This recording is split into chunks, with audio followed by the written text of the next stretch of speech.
না, এটা তো 1 মাসের ব্যাপার, প্রায় 1 মাস হচ্ছে আর কি। 1 মাসের মধ্যে তো সবচেয়ে বড় সাকসেস হচ্ছে যে কমিটমেন্টগুলো আমরা করেছিলাম আমাদের নির্বাচনের পূর্বে, তার মধ্যে ছিল আমাদের ফ্যামিলি কার্ড। সেই ফ্যামিলি কার্ডের যে পাইলট প্রজেক্ট, যেটা আমরা শুরু করে দিয়েছি অলরেডি। এরপরে ছিল আমাদের 10,000 টাকা কৃষি ঋণ সুদ সহ মওকুফ, সেটা করা হয়ে গেছে। এরপরে আমাদের আছে খাল খনন, যেটা অলরেডি শুরু হয়ে গেছে গতকাল থেকে। সারা দেশেই শুরু হয়েছে খাল খনন কর্মসূচি। আগামী পয়লা বৈশাখে হতে হবে কৃষক কার্ড দেওয়া হবে। তো these are very big achievements, এটা ছোটোখাটো কোনো ব্যাপার না আর কি। মানে একটা সম্পূর্ণ নতুন একটা সরকারের 30 দিনের মধ্যেই এই কাজগুলোকে সামনের দিকে এগিয়ে নিয়ে যাওয়া এবং একটা শুধু কমিটমেন্ট না, বাস্তবায়নের দিকে এগিয়ে নিয়ে যাওয়া, এটা কিন্তু একটা বড় কাজ হয়েছে। আর বড় রকমের একটা ঝামেলাও এসছে। বিএনপির গভর্নমেন্টে যখনই আসে তখনই একটা করে ঝামেলা আসে আর কি, এর আগেও দেখা গেছে। এবার তো বড় এসছে আপনার ইরান যুদ্ধ। এই যুদ্ধের ফলে যে আপনার তেলের দাম টাম বেড়ে গিয়ে তো একটা বড় রকমের সমস্যা তৈরি হয়েছে। বাট আল্লাহর হুকুমে এখন পর্যন্ত কিন্তু খুব বলা যেতে পারে যে যোগ্যতার সঙ্গে এই জিনিসগুলোকে মোকাবেলা করা গেছে, চ্যালেঞ্জগুলো মোকাবেলা করা গেছে। তার মধ্যে সবচেয়ে বড় হচ্ছে যে তেলের দাম এখনও বাড়েনি। তেল নিয়ে কোনো রকম বড় রকমের কোনো স্ক্যান্ডাল তৈরি হয়নি এই বিষয়ে। তারপরে সবচেয়ে বড় একটা হচ্ছে এবার আপনার গার্মেন্টস ফ্যাক্টরিগুলোতে আপনার বেতন না দেওয়ার ঝামেলা নিয়ে যেসব ঝামেলা হয়, সেই সমস্ত ঝামেলা কিন্তু এবার হয়নি, কারণ আগাম ব্যবস্থা নেওয়া হয়েছিল সবগুলোতে। আজকে একটা দুর্ঘটনা ঘটেছে, সেটা সম্পূর্ণ দুর্ঘটনাই। সেটা হচ্ছে রেলওয়েতে সান্তাহারে একটা ট্রেন অ্যাক্সিডেন্ট হয়েছে, যাতে করে 3 জন আপনার আহত হয়েছেন, যেটা আপনার লাইনচ্যুত হয়েছে। তো এটাও বোধহয় কয়েক ঘন্টা লাগবে না, আর খুব দ্রুতই এটাকে সামলে উঠতে পারবে। তো আমি ওভারঅল জিনিসটাকে এখন সাকসেসই দেখছি, এবং আমি মনে করি যে আমাদের যেটা মূল কাজগুলো আর কি, এর মধ্যে পার্লামেন্ট শুরু হয়ে গেছে। পার্লামেন্টেও আপনার খুব চমৎকারভাবে প্রথম দিন শেষ হয়েছে, পরের দিনও শুরু হয়েছে।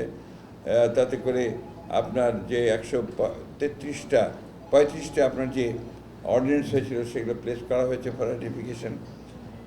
কমিটিগুলো করা হয়েছে পার্লামেন্টের কাজ অনুযায়ী। তো দিজ আর গুড অ্যাচিভমেন্টস। সবচেয়ে বড় চ্যালেঞ্জ আমি মনে করি economy is the greatest challenge আর কি। অর্থনীতিকে আপনার একেবারে সুস্থ করে ফেলা, সঠিক রাস্তায় নিয়ে আসা, এটাকেই হচ্ছে আমাদের সবচেয়ে বড় চ্যালেঞ্জ। এটা নিয়ে কাজ শুরু হয়েছে। আপনারা জানেন যে আপনার গভর্নর চেঞ্জ হয়েছে, এবং যার ফলে আপনার যে যে নীতি যেটা ফলো করা হচ্ছিল অর্থনীতি, সেটাকে আপনার কিছুটা পরিবর্তন হয়েছে। আমাদের ছোট ছোট ব্যবসায়ীরা লোন পেতে শুরু করেছেন, ইকোনমিক অ্যাক্টিভিটিসগুলো বাড়তে শুরু করেছে।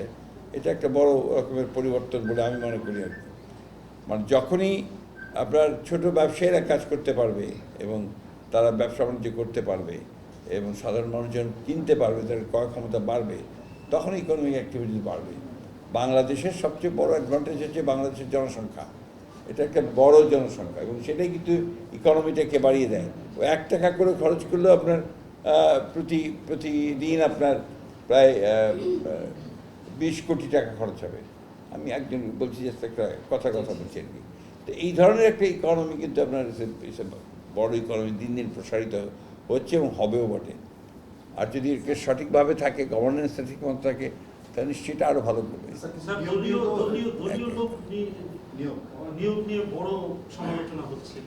কোথায় কোথায়? যেমন যেমন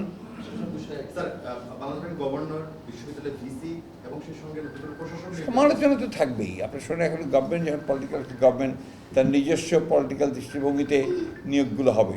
এটা তো এমন না যে আপনার মুহূর্তের মধ্যে সমস্ত ফেরেস্তা নিয়ে আসবে, যেটা যত দ্য বেস্ট পসিবল যাদেরকে মনে হয়েছে তাদেরকে দেওয়া হয়েছে। আর যেহেতু দলীয় সরকার কিছুটা দলীয় লোক তো থাকবেই।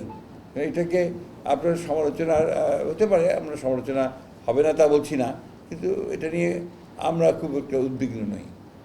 রাজনৈতিক চ্যালেঞ্জ ইস্যুতে কথা বলতে চাই। দেশের অভ্যন্তরে এবং জিওপলিটিক্যাল চ্যালেঞ্জগুলো আসলে এই সরকারের জন্য না, আমাদের আপনি ধরেন যে একটা বড় মানে বড় চ্যালেঞ্জ যেটা, সেটা হচ্ছে যে আপনার আহ, পতিত ফ্যাসিস্ট বাহিনী যারা আর কি, তারা কিন্তু আপনার চুপ করে বসে নেই। বাইরে থেকে তারা বিভিন্ন রকম কথা বলছে এবং অর্গানাইজ করার চেষ্টা করছে। এটা গেল একটা সাইড, বাট এটাকে মোকাবেলা করা সম্ভব হচ্ছে। দ্বিতীয়ত আছে যে আমাদের যারা আপনার পার্লামেন্টে যারা এখন আমাদের বিরোধী দল, তারাও তাদের বিভিন্ন ইস্যু নিয়ে কথা বলছে। তো কথা বলবেন, এগুলোকে আপনাকে সহনশীলতার মধ্যে আনতে হবে। আমি যেটা বিশ্বাস করি আর কি, যে ডেমোক্রেসি তখনই প্রপারলি ফাংশন করবে যখন আপনি সেটাকে টলারেন্সের মধ্যে আনবেন, সহনশীলতার মধ্যে আনবেন। বিরোধী দল তো কথা বলবেই। বিরোধী দল যদি বলেন, ঈদের পরে আবার বিরোধী দল রাজপথে নেমে আসবে বা মাঠ আমি করার একটু যোগ করতে চাই যে সংবিধান সংস্কার পরিষদ নিয়ে আসলে একটা আলোচনা তুলেছিল তারা একদম শেষের দিনে, এবং তারা বলছে যে এটা যদি সংসদে আসলে সমাধান না হয় তারপরে তারা রাজপথে যাবে, এবং বলছিল বারবার যে এই পরিষদটা গঠন না হওয়া আসলে দুঃখজনক, যেহেতু জুলাই সনদের মধ্যে পরিষদ গঠনের কথা ছিল। এই বিষয়টাকে ব্যাপার হচ্ছে কি, দেখুন, যেগুলো একতরফাভাবে কথা বললে আপনার সমস্যা হয়। আমরা কিন্তু যে জুলাই সনদের ব্যাপারে আমরা 100% কমিটেড, বাট কোনগুলো যেগুলো আমরা সই করেছি, এই কথাটা খুব পরিষ্কার করে বলতে চাই, আমরা যেগুলোতে একমত হয়েছি সেই বিষয়গুলোতে আমরা কমিটেড। সেই কমিটমেন্ট আমরা ওখান থেকে এতটুকু নড়ব না। আপনার আমাদের উপর চাপিয়ে দেওয়া, যেটা একটা আপনার কোনো শর্ত, এটা তো মেনে নেওয়াটা আমাদের জন্য নিশ্চয়ই আপনার সবসময় সম্ভব নাও হতে পারে। তবে সেটা আমরা আলোচনা করেছি। আপনি দেখবেন যে পার্লামেন্টে আমরা কী বলেছি, পার্লামেন্টে খুবই পরিষ্কার করে বলেছি যে আপনারা যে নোটিশ দিয়ে আনুন, বিষয়টাকে পার্লামেন্টে আনুন, পার্লামেন্টে আমরা আলোচনা করি, সেই আলোচনার ভিত্তিতে দরকার হলে আমরা বিষয়গুলো নিয়ে একটা জায়গায় পৌঁছতে পারবো। কিন্তু পার্লামেন্টে আলোচনা করে যে আগেই থেকে রাস্তার হুমকি দিতে থাকে, তাতে আপনার সেটা ওই যে কারণে আমরা পার্লামেন্ট তৈরি করলাম সেটাকে কাজ করা অতটা সঠিক বলে আমি মনে করি না। এটা স্টিল টাইম, অনেক সময় আছে, এবং এটা নিয়ে উদ্বেগের কোনো কারণ নেই। পার্লামেন্ট হবে শুরু হলো, এখন আপনারা বিভিন্ন ইস্যু নিয়ে কথা হবে, তা হবে, ডিবেট হবে, ওয়ার্কআউট হবে, বেরিয়ে যাবে। এটাই তো পার্লামেন্টের বিউটি। পার্লামেন্টে যে আপনার তর্ক বিতর্ক না হয়, পার্লামেন্টে যে ওয়ার্কআউট না হয়, তাহলে তো এই পার্লামেন্ট আপনার বোঝা যাবে যে এটা আপনার ইফেক্টিভ পার্লামেন্ট না।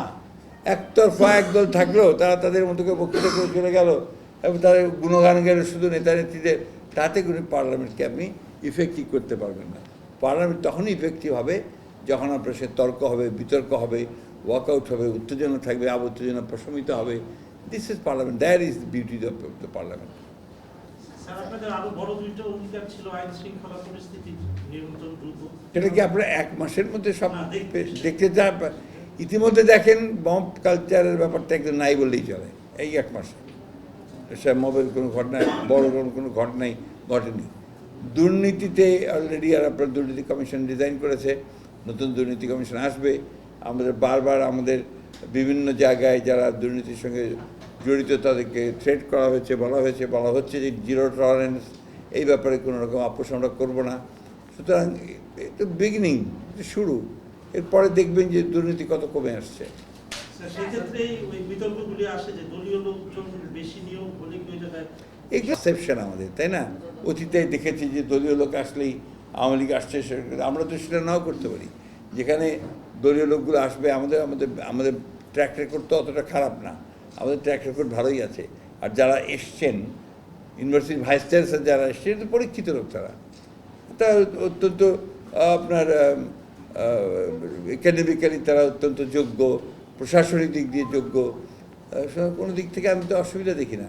স্যার, আপনি যেটি বলছিলেন যে এক মাসেই সরকারের সবচেয়ে সফলতাগুলো হচ্ছে, কীভাবে এগুলো ধারাবাহিকভাবে করাও কিন্তু একটা চ্যালেঞ্জ। সেই ক্ষেত্রে যে মধ্যপ্রাচ্য যুদ্ধ এবং এর আগের সময়গুলোতে আমরা দেখেছি যে আপনি সবসময় বলেছেন যে অর্থনৈতিকভাবে ভঙ্গুর অবস্থা, রিজার্ভ নিয়ে নানা প্রশ্ন রয়েছে। সেই ক্ষেত্রে এই যে অর্থনৈতিক চ্যালেঞ্জ এবং সেই চ্যালেঞ্জটাকে সামনে রেখে আপনাদের যে এই এত এত জনবান্ধব যে প্রজেক্টগুলো, সেগুলো কন্টিনিউ করা একটা বড় চ্যালেঞ্জ। এগুলো তো আমরা হোমওয়ার্ক আগেই করেছি, নট দ্যাট যে আমরা এটাকে আমরা একটা পপুলিস্ট একটা স্লোগান দিয়ে নেমে গেছি, তা না। আমরা এগুলোর হোমওয়ার্ক করেছি, কোথা থেকে টাকা আসবে, কিভাবে আসবে, তার ফান্ড কীভাবে আপনার সঞ্চয় করা হবে, আপনার রেভিনিউ আসবে, এগুলো সমস্ত হোমওয়ার্ক করা হয়েছে। হোমওয়ার্ক করেই আমরা নেমেছি এবং আমরা অত্যন্ত আত্মবিশ্বাসী যে আমাদের এই প্রজেক্টগুলো করতে আমাদের কোনো রকমের কোনো আর্থিক সমস্যার সমাধান করবো না আমরা। না, দলের কার্যক্রম তো চলছে, ছোটোখাটো কার্যক্রম আমাদের চলছে, যেগুলো এক মাসের মধ্যে তো সরকার গঠন করতে একটু টাইম লাগছে। সরকার যারা দলের লোক তারা সরকারে চলে গেছেন অনেকেই, বেশিরভাগ, ফলে সেই জায়গাগুলো একটু সময় লাগবে। এটা বিচ্ছিন্ন ব্যাপার না, এটা আলাদা করে দেখা যাবে না। সরকার তো সরকারের কাজ করবে, দল দলের কাজ করবে, কাউন্সিল হবে এই বছরের মধ্যেই। আমরা এখন সঠিক সময় নির্ধারণ করিনি, বাট ইট উইল বি, আমার মনে হয় শীঘ্রই হবে এটা। স্যার একটা প্রশ্ন স্যার, সেটা হচ্ছে আপনি স্থানীয় ব্যাংকের মধ্যে কবে নাগাদ স্থানীয় নির্বাচন করতে যাচ্ছেন? সরকারের সিটি কর্পোরেশন নির্বাচনে আপনার সিটি কর্পোরেশনের থেকে পরিষদ বসেছে, সেখানে আপনাদের প্রস্তুতি কি, আপনার মন্ত্রণালয়ের প্রস্তুতি কি স্যার? আমাদের মন্ত্রণালয় অলরেডি আমরা আমাদের তো মন্ত্রণালয়ের কাজ হচ্ছে সিদ্ধান্ত নিয়ে নির্বাচন কমিশনকে জানিয়ে দেওয়া। আমরা সেই আলোচনা করছি, আমাদের সিদ্ধান্ত হলেই আমরা জানিয়ে দেবো। এটা কি এবছর হতে পারে বা এবছর তো বটেই, নিঃসন্দেহে বছরে। কবে নাগাদ স্যার? এটা তো এই মুহূর্তে না, আপনাকে সময় নির্দিষ্ট করে বলতে পারবো না, কিন্তু এই বছরই হবে এবং যত দ্রুত সম্ভব করা হবে। স্যার আমার একটা প্রশ্ন আছে। আমরা দেখেছি গত 17 বছর আসলে যে সরকার ছিল তারা বিভিন্ন প্রতিষ্ঠানের উপরে কি করেছে, সবাই আসলে দেখেছি প্রতিষ্ঠানগুলো আসলে ভালোভাবে কাজ করতে পারেনি এবং বেশিরভাগ জায়গায় যে অর্থনীতি বা বিভিন্ন রিপোর্ট আমরা দেখেছি। আপনারা যখন ক্ষমতায় বসেন এখন আসলে প্রতিষ্ঠানগুলোর বাস্তবিক চিত্র কেমন? না, নিশ্চয়ই প্রতিষ্ঠানগুলো খুব ভালো অবস্থায় নেই। এই প্রতিষ্ঠানগুলো তার নিজের জায়গায় ফিরিয়ে নিয়ে আসা, ইনস্টিটিউশনগুলোকে ডেভেলপ করা, এটাই তো আমাদের কাজ। আমরা বারবার করে বলেছি যে আমরা ধ্বংসপ্রাপ্ত প্রতিষ্ঠানগুলোকে আমরা তৈরি করতে চাই, এটা হচ্ছে আমাদের প্রধান কাজ। সেই জন্যই আপনি দেখবেন যে অনেকগুলো পরিবর্তন আনা হচ্ছে বিভিন্ন জায়গায়, নট অনলি অফিসিয়ালস, তার স্ট্রাকচারের মধ্যে পরিবর্তন আনা হচ্ছে, বিভিন্নভাবে সে ব্যবস্থা নেওয়া হচ্ছে। এবং আপনারা দেখবেন যে কতগুলো জায়গাতে আমরা এমন নিয়োগ দিয়েছি যে নিয়োগ প্রথম দিকে অবাক লাগবে যে এটা কেন দেওয়া হলো, কিন্তু তাহলে দেখা যাবে যে এগুলোর পেছনে যে কারণটা আছে সেটা হচ্ছে যোগ্য মানুষ এবং অত্যন্ত সৎ মানুষ, তাদেরকে এগুলোতে নিয়ে আসা হয়েছে। যেমন আমার মিনিস্ট্রির সেক্রেটারি, উনি হচ্ছেন একজন অনেকদিন আগে রিটায়ার করা একজন ইঞ্জিনিয়ার মানুষ, চিফ ইঞ্জিনিয়ার ছিলেন আপনার এলজিডির, তাকে দেওয়া হয়েছে আপনার এলজিডি মিনিস্ট্রির সেক্রেটারি হিসেবে। আমরা অত্যন্ত আশাবাদী যে তিনি তখনও অত্যন্ত এফিসিয়েন্টলি কাজ করেছেন, এখনও তিনি এফিসিয়েন্টলি এই কাজগুলো করতে পারবেন, ইনস্টিটিউশনগুলোকে দাঁড় করাতে পারবেন। ঠিক একইভাবে আপনার বিভিন্ন মন্ত্রণালয়ে, বিভিন্ন প্রতিষ্ঠানে এই ধরনের মানুষকেই আপনার সামনে আনা হবে যারা যোগ্যতার সঙ্গে কাজ করতে পারবে। আপনার মন্ত্রণালয়ের কথা বলছেন, ওই প্রসঙ্গটা ধরেই যদি বলি যে আমরা বিগত সময়ে দেখেছি এই মন্ত্রণালয়ে কাজ করা, একই সঙ্গে প্রকৌশলীদের যুক্ত থাকা, নানা ধরনের দুর্নীতির অভিযোগ ছিল। আপনি সেই মন্ত্রণালয়ে আপনারা নিশ্চিন্ত থাকতে পারেন, এই ধরনের কোনো ঘটনা এই মন্ত্রণালয়ে আর শুনতে পাবেন না। আমার মানে যেটা জানা ছিল যে প্রাতিষ্ঠানিক দুর্নীতির জায়গা যেটা বলবো যে এটা আসলে ঠিক করাটা আসলে এটা তো একদিনে হয় না। আপনার দুর্নীতি এমন একটা ব্যাধি, এটা কি আপনার ক্যান্সারের মতো, এটা আপনার you have to treat it. Chemotherapy চলতে থাকবে, কেমোথেরাপি চলতে থাকবে, রেডিওথেরাপি দিয়ে ওকে আবার কাইল করা হবে, তারপর একটা সার্জারি দিয়ে ফেলে দেওয়া হবে। This is the way you move. আপনি এক রাত্রে আমি ঘোষণা করলাম যে আমি দুর্নীতি মুক্ত করে ফেললাম, তাহলে দুর্নীতি মুক্ত হবে না, কারণ ওই ক্যান্সারকে ওইভাবে দূর করতে হয়। স্যার, বিএনপিতে যারা দীর্ঘদিন 17 বছর আন্দোলন করেছে, সংগ্রাম করেছে, অনেকে নমিনেশন পায়নি কিংবা সরকারের দায়িত্ব আসতে পারেনি, তাদের অনেকেরই মন খারাপ, স্বাভাবিক, একটা বিচ্ছিন্ন খুব স্বাভাবিক। তাদেরকে বিচ্ছিন্ন কেউ হয়নি, আমরা সবাইকেই আমরা হয় আপনার রাজনৈতিক দলের সঙ্গে, সরকারের সঙ্গে, জনগণের সঙ্গে আমরা সম্পৃক্ত করবো, এ ব্যাপারে আপনারা নিশ্চিত থাকেন। স্যার, আমার একটা প্রশ্ন ছিল, আপনি কিছুক্ষণ আগে বলছিলেন যে যোগ্যদেরকেই পদায়ন করা হয়েছে, এই যোগ্যতার ভিত্তি কি? আমরা জগন্নাথ বিশ্ববিদ্যালয়ে একজন ভিসিকে দেখেছি, যিনি জগন্নাথ বিশ্ববিদ্যালয়ের ভিসি থেকে যুবলীগের সেক্রেটারি সভাপতি হতে চেয়েছিলেন। এখনো যারা প্রধান হচ্ছে তাদের কি ভিত্তি বিএনপি করে? যেমন ঢাকা বিশ্ববিদ্যালয়ের ভিসিকে নিয়োগ দেওয়া হয়েছে, যিনি মির্জা আব্বাসের স্লোগান দিয়েছে, এটাই কি ভিত্তি নাকি কোনো কিছু? আপনি এই জিনিসগুলোকে এইভাবে দেখলে ভুল করবেন। ঢাকা বিশ্ববিদ্যালয়ের ভিসি যাকে করা হয়েছে তার একাডেমিক ক্যারিয়ারটা দেখেছেন আপনি? All along first class, third class হয়নি তো আপনার আওয়ামী লীগ আমাদের মতো থার্ড ক্লাস পাওয়ার লোককে ভিসি দেওয়া হয়নি, এখন দেওয়া হয়েছে অল অ্যালং ফার্স্ট ক্লাস, যার যোগ্যতা আছে এবং পিএইচডি করেছে অত্যন্ত ভালো ইউনিভার্সিটিতে বলেই তাকে দেওয়া হয়েছে। এবং তিনি কিছুদিন একটা ইউনিভার্সিটি চালিয়ে এসছেন, 1.5 বছর তিনি ওপেন ইউনিভার্সিটিতে তিনি ভাইস চ্যান্সেলর পদ চালিয়ে এসছেন। সুতরাং আপনি কোনো মতেই ওইটার সময়কের সঙ্গে এই সময়কে তুলনা করতে পারেন না।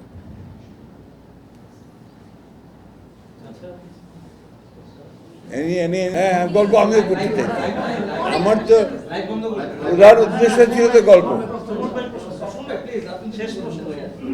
সুমন ভাই একটু কিন্তু মোটা হয়েছে, খেয়াল করতে আরেকটা যে আপনি তো দুইজন প্রধানমন্ত্রী হিসেবে কাজ করেছেন, একজন বেগম খালেদা জিয়া আর আরেকটা আমি কিন্তু তিনজনকেই দেখেছি আপনাকে। প্রেসিডেন্ট জিয়াউর রহমানকে অ্যাজ প্রেসিডেন্ট দেখেছি, not as a minister but as private secretary to A deputy prime minister. এরপর আমি দেখেছি আপনার বেগম খালেদা জিয়াকে তার মন্ত্রী হয়ে, আর এখন দেখছি আবার আমাদের বর্তমান প্রধানমন্ত্রীকে তার ক্যাবিনেটের মন্ত্রী হিসেবে। আপনার প্রশ্নটা বলেন এখন। এই তিনজনের ভিতরে আপনার খুব ডাইনামিক কাকে বলে? এটা এক কথাই বলি, আপনার প্রত্যেকটা মানুষ, প্রত্যেকটা নেতা তার নিজের নিজের স্বকীয়তায় উজ্জ্বল।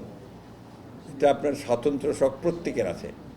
প্রেসিডেন্ট জিয়া রহমান সাহেব ছিলেন একজন, তার একটা ভিন্ন আপনার অ্যাপিল ছিল জনগণের কাছে, মানুষের কাছে, সকলের কাছে। বেগম জিয়ার ছিল আরেক রকম। আর আমাদের বর্তমান যিনি প্রধানমন্ত্রী একেবারে নতুন, কিন্তু তার যে গতি দেখছি আমি, সেই গতিতে আমি অত্যন্ত আশাবাদী। আমি দেখছি যে তিনি ছুটছেন, এই 1 মাসের মধ্যে তিনি প্রচণ্ড রকমের একটা, বলা যায় যে তার ভেতরে একটা আর্জ কাজ করছে, তার ভেতরে একটা কাজ করার একটা স্প্রিয়াজ কাজ করছে, তার ভেতরে একটা কিছু কাজ করছে যেটাকে তাড়িয়ে নিয়ে বেড়াচ্ছে যে কাজ করতে হবে, আমার কাজ করতে হবে, জনগণের জন্য কাজ করতে হবে। এই বিষয়গুলো কিন্তু আপনার আমি দেখতে পাচ্ছি। সুতরাং আপনি কারোর সাথে কারোর তুলনা করা এই মুহূর্তে তো যাবেই না, কারণ ওনার 1 মাসের কাজ আর ওনাদের এক একজনের এক এক রকমের কাজ, তাই না? স্যার, এবার আপনারা যে ক্যাবিনেট করলেন, সেই ক্যাবিনেটে যারা প্রথমবার এমপি হলো তারা বড় বড় মন্ত্রণালয় দায়িত্ব পেলেন। এবার ক্যাবিনেট করার পেছনে আপনাদের আসলে যোগসূত্র কি ছিল? যে একেবারেই নবীন অনেক, এবং দেখবেন প্রবীণ নবীন অনেক আছেন, এবং এর মধ্যে কিছু আছেন আপনারা যে একেবারে আপনার বিশেষজ্ঞ, তার নিজের নিজের সাবজেক্টে এরা হচ্ছে এক্সপার্টস, বিশেষজ্ঞ। 1 জন 2 জন 3 জন আর বেশ কয়েকজন, তাদের যথেষ্ট দক্ষতা আছে তাদের সাবজেক্টের ওপরে, যে মন্ত্রণালয়ে তারা কাজ করছেন তার উপরে, এবং এদের আপনার বিদেশে ট্রেনিং আছে, বিদেশে কাজ করার আছে। এরকম মন্ত্রী টন্ত্রী আমাদের কয়েকজনই আছেন। ইয়াং জেনারেশনস, ভেরি আপনার জায়াল জেনারেশনস আছে। এরপরে আপনার যারা কষ্ট করেছেন, জেলে গেছেন, গুম থেকেছেন, এমন মানুষও আছে। সুতরাং এটা একটা চমৎকার একটা ভার্সেটাইল একটা আপনার ক্যাবিনেট আমার কাছে মনে হয়। ভার্সেটাইল আমরা পার্টিতে সিদ্ধান্ত হবে, সেভাবে আমরা ব্যবস্থা নেব।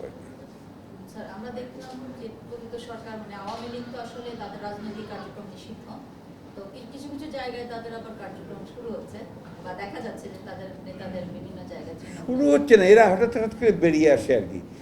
এগুলোকে খুব বেশি গুরুত্ব দেওয়ার কিছু আছে বলে আমি মনে করি না আর কি। ব্যাপার থেকে আপনি পলিটিক্সটাকে চলতে দেন, আমি যেটা মনে করি, let politics move in its own way, let democracy move in its own way. এইভাবে আপনার বিচ্ছিন্নভাবে কোনো কিছুকে দেখে রাজনীতিকে বন্ধ করে, আপনার গণতন্ত্রকে আটকে দিয়ে, পথ বন্ধ করে দিয়ে, তাহলে হবে কি আপনার এটাকে ডিফর্মড একটা হবে। লেট ইট মুভ, ওয়ার্ক, কাজ করুক না। আওয়ামী লীগ এখন যেহেতু আপনার তার কার্যক্রম নিষিদ্ধ আছে, তা কাজ বন্ধ আছে, বন্ধ থাকবে। বাকিরা যারা আছে তারা কাজ করবে, করছেও। আর আওয়ামী লীগ তো চেষ্টা করবেই তারা কিছু কিছু কাজ করছে, তা কিন্তু লাভ তো হচ্ছে। পিপুল তাদেরকে রিজেক্ট করেছে, পিপুল রিজেক্ট করে দিয়েছে একদম আপনার, তাই না? আপনাদের সরকারের বিরুদ্ধে তো যারা বিরোধী দল তারা অভিযোগ করছে আপনারা আওয়ামী লীগকে নানান জায়গায় পুনর্বাসন করার চেষ্টা করছেন। অভিযোগ তো করবেই ভাই, এ তো বিভিন্ন রকম তাদের মতামত তারা বলবে, তার সঙ্গে করবে। এগুলো তো কোনো প্রমাণ নেই, কথার কথা তো বলা যায়, দায়িত্বশীল কথাবার্তা নিয়ে বলাই ভালো। স্যার, একটা বিষয় জানতে চাই স্যার, যদিও জানি আপনি হয়তো উত্তর নাও দিতে পারেন, সেটা হচ্ছে যে সবাই আশঙ্কা বা ধারণা করছে যখন সরকার নির্বাচিত হয়, প্রধানমন্ত্রী হন, অনেক দেশ থেকে শুভেচ্ছা আসে, অভ্যর্থনা আসে বা এই বিষয়গুলি থাকে, সফরের আমন্ত্রণও জানানো। সেক্ষেত্রে প্রধানমন্ত্রী কোন দিকে যাচ্ছেন, কোন দেশে আগে যাচ্ছেন, সেটা নিয়ে বেশ আলোচনা চলছে স্যার। শোনেন, আপনাদের কাজ আলোচনা করা, লেখা, আর আপনারা যদি আমরা যেটা আপনাদের কাছ থেকে আশা করি দায়িত্বশীল লেখাটা, এটা আশা করি আপনাদের কাছ থেকে। আপনারা লিখবেন তো, আপনাদের স্বাধীনতা অবশ্যই আছে। এখনই তো এই সব বড় কোনো সুযোগে আসেনি। তবে আমাদের ঘোষিত নীতি যেটা, we are friends to all, সবাই আমাদের বন্ধু। আমরা কোনো পক্ষে বিপক্ষে, আমরা ছোটো দেশ, আমরা আমাদের মতো করে আমাদের স্বার্থকে রক্ষা করে, আমাদের যেটা স্বার্থ সেইভাবে আমরা এগোতে চাই। এবং এতে আপনার যে কোনো দেশই আমাদের বন্ধু। স্যার অন্তর্বর্তীকালীন সরকার যখন ক্ষমতা এসেছিল তারা বলছিল মন খুলে সমালোচনা করুন, এরপরে অনেকে মন খুলে সমালোচনা করতে গিয়ে জেলও গেল। বিএনপি সরকারের অবস্থান কি আসলে বিএনপি সরকারকে নিয়ে সমালোচনা করা? ব্যাপার হচ্ছে এই মুহূর্তে তো আপনি ধরেন আপনি নিশ্চয়ই লক্ষ্য করছেন যে আপনারা যা খুশি লিখছেন, সমালোচনা করছেন, করছে তো হচ্ছে তো। এখন পর্যন্ত তো সেই ধরনের কোনো ঘটনা ঘটেনি যাতে আমরা বলতে পারেন যে আমরা নেগেটিভ কোনো কাজ করছি। আর এত অল্প সময় বোধহয় বলার কিছু আসেও না, সময়ও পাওয়া যায় না, তাই না? আপনারা ওয়েলকাম করবেন কিনা সমালোচনা? হ্যাঁ, সমালোচনাকে আপনারা ওয়েলকাম করবেন কিনা? কারণ আমার তথ্যমন্ত্রী তো প্রত্যেকদিন বলতেছেন এর কথা যে আমরা সমস্ত খোলা, আমরা সমস্ত ওয়েলকাম করবো, কারো চাপ সৃষ্টি করা হবে না। তা আমরা তো ওইটাই আমাদের নীতি প্রথম থেকে। আপনারা নিরপেক্ষভাবে দেখবেন সিন্স জিয়া রহমানস টাইম, আপনারা আগে থেকেই দেখবেন যে শেখ মুজিবুর রহমানের সময় দেখবেন যে বিএনপি যখনই ক্ষমতায় এসছে সবচেয়ে বেশি স্বাধীনতা ভোগ করেছে কিন্তু মিডিয়া। এটা অস্বীকার করার কোনো উপায় নেই। সবচেয়ে বড় জিনিস যেগুলো অনেকে বলতে চায় না, আপনারা যে শেখ মুজিবুর সাহেবের আমলে তারা আপনার সমস্ত পত্রিকা বন্ধ করে দিলেন, মাত্র 4টা পত্রিকা রাখলেন আর সব বন্ধ। তাও ওটা চলো সরকারি নিয়ন্ত্রণের মধ্যে দিয়ে। অসংখ্য সাংবাদিক সেদিন আপনার বেকার হয়ে গিয়েছিল, পত্রিকাই নেই তো চলুন থেকে, তাই না? তো দেখেন মজার ব্যাপার হচ্ছে এই কথাগুলো অনেকে বলে না, মনে করতে চায় না, বাট ওটা একটা টার্নিং পয়েন্ট ছিল। কিন্তু ওটা আমাদের সংবাদপত্রের স্বাধীনতার মধ্যে একটা টার্নিং পয়েন্ট ছিল। একেবারেই আমরা পুরোপুরিভাবে একটা ক্লোজড একটা মিডিয়ার মধ্যে গিয়ে পড়লাম, একটা আপনার যেটাকে আমরা বলি যে অটোক্রেসি শুধু নয়, একটা একেবারে একদলীয় শাসন ব্যবস্থা গিয়ে পড়লাম। তো এটার সমালোচনা কিন্তু যখন আমরা অনেকেই আমরা ঠিকমতো করি না, ভুলে যাই, that was the reality at the time. এবং জিয়া রহমান যেসব খুলে দিয়েছিলেন, সমস্ত পত্রপত্রিকা চালু হয়ে গিয়েছিল, এটাও অনেকে বলে না। ওই সময় তিনি প্রমোট করেছিলেন কীভাবে সাংবাদিকদেরকে, প্রমোট করেছিলেন কীভাবে আপনার সংবাদপত্রকে, এই জিনিসগুলো কিন্তু this are very important thing. এগুলো আমাদের সব মনে রাখা উচিত আমাদের ইতিহাসের দিক থেকে। 2 নম্বর হচ্ছে কি আপনার যে পরবর্তীকালে আমরা দেখেছি যে আপনার এরশাদ সাহেবের আমলে পরে ম্যাডাম যখন এসছেন তখন একইভাবে আপনার সংবাদপত্রের স্বাধীনতাকে দিয়ে দেওয়া হয়েছে এবং আপনার বাইরের স্বাধীনতা, চ্যানেলগুলোকে আপনার অনুমতি দেওয়া, চ্যানেলের কাজ করা, এগুলো তখনই হয়েছে। এবং এই জিনিসগুলোকে যদি আপনি কেউ রিসার্চ করে, আমি জানি না আপনাদের মধ্যে এগুলো করে কিনা, যে ধারাবাহিকভাবে আপনার সংবাদপত্রের স্বাধীনতাটা কোন সময়ে খর্ব হয়েছে, কোন সময় বেশি হয়েছে যদি দেখা যায়, তাহলে কিন্তু আমরা দেখব যে যখনই বিএনপি গভর্নমেন্টে এসছে তখনই সবচেয়ে বেশি সংবাদপত্রের স্বাধীনতা সাংবাদিকরা ভোগ করেছে। বিগত বাবারে আজকে কিন্তু বেশ বরফ পড়েছে। তো দেখবেন যে 15-16 বছরে কিন্তু সবচেয়ে সাফার করেছে কিন্তু আপনার সংবাদপত্রের গণমাধ্যম, সবচাইতে। আমরা তো রাজনৈতিক নেতারা করেছি, রাজনৈতিক দলগুলো করেছে, তা আপনারাও কিন্তু কম করেননি। এতটুকু একটু এদিক ওদিক কথা বলেছেন কি লিখেছেন কি আপনার জেলের মধ্যে পড়ে দিয়েছে। হ্যাঁ,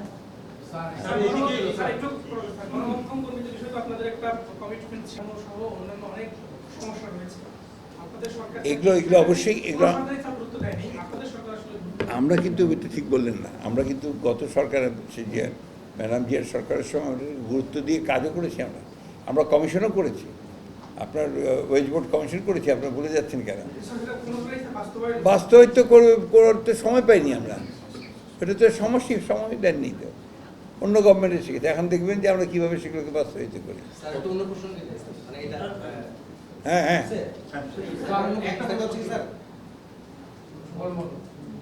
মানে নিউজের বাইরে অন্য যে জানতে সেটা হচ্ছে যে আপনাদের সরকার যে তারা ক্ষমতা আসে তারা তো আসলে ক্ষমতাটাকে এনজয় করে বা ক্ষমতাটাকে তারা জনগণের জন্য কাজ করার চেষ্টা করে। কিন্তু 17 বছর আপনার বিরোধী দলে ছিলেন এবং আপনাকে দেখেছি, আমরা নিজেরাও কাজ করেছি আপনার সাথে, অনেক সময় অনেক টিয়ারশেল গুলির মাঝখানেও আপনি রাস্তা দাঁড়িয়েছিলেন। পল্টন অফ সেক্রেটারির সামনে আপনার সঙ্গে আমিও ছিলাম, আমরা সবাই ছিলাম, দাঁড়িয়েছিলাম 7 ডিসেম্বর 10 ডিসেম্বর কিন্তু। ওই যে সময়গুলি যে ঘটনাগুলি ঘটতো বা বিরোধী দল 17 বছর ছিলেন, এখন মাত্র 1 মাস ক্ষমতায় আসছেন, আপনার কাছে যদি এখন বলার সময় তারপর জিজ্ঞেস করছেন কোনটাকে বেশি আপনি প্রাধান্য দেন বা এনজয় করেন?